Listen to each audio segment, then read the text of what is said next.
And this is a story about my son, and it's told in his voice. I got released from jail this morning. They always let you out at 0:30. Don't want anybody to see you, I guess. I've been in and out a lot this past year. It was 40 days this time. They're trying to get me into rehab, but I guess I haven't been very cooperative.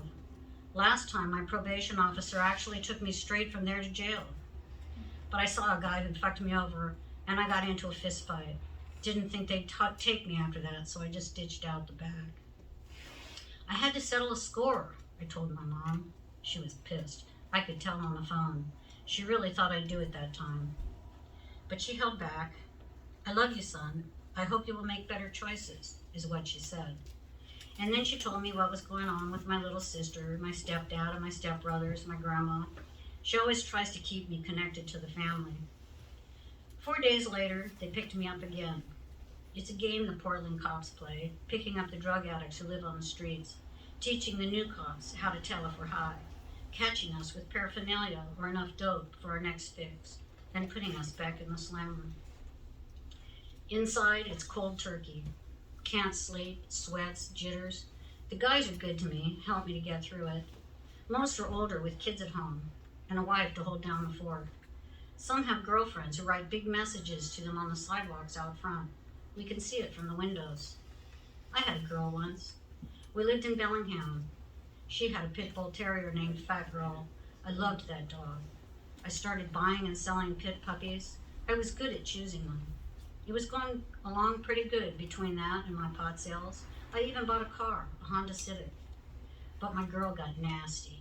She started using meth and moved in with somebody else. It was downhill for me after that.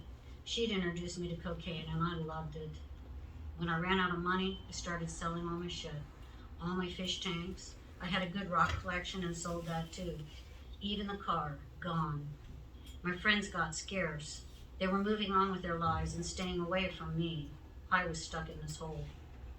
I moved back home for a bit. Mom made some rules and I was doing okay. Got a job at a new restaurant and they trained me and even gave me a uniform. I started getting tips when the restaurant opened. Cash is not a good thing for me. A really bad thing, truth be told. Pretty soon I was dabbling. Before long I was falling. Mom kicked me out, bought me a ticket to Portland. Don't come back unless you're clean and sober. I know she loves me. She just wants me to get better. She's been through this before with my dad. He went down and stayed down. She took me and my sister to California when we were little and never looked back.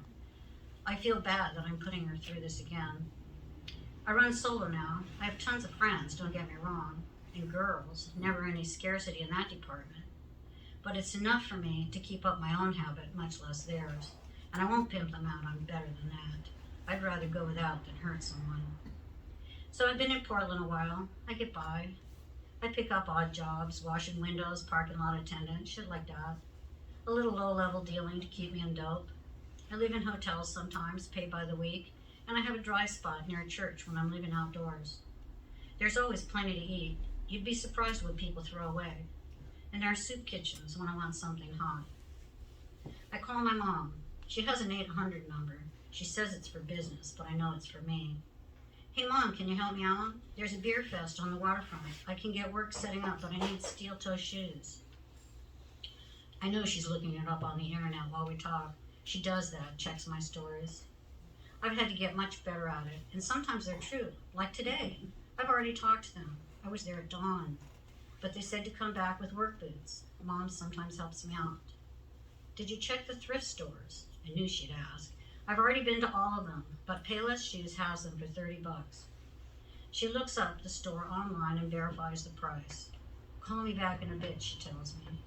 She'll call them to see if she can pay for them on the phone. They won't let her. I already know that.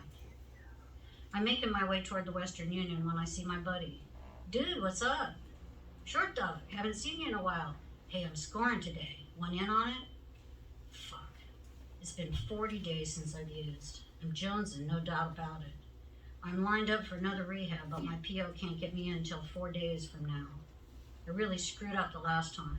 I know I did, by getting in that fight. And I don't want to disappoint my mom again. Now I gotta read the book.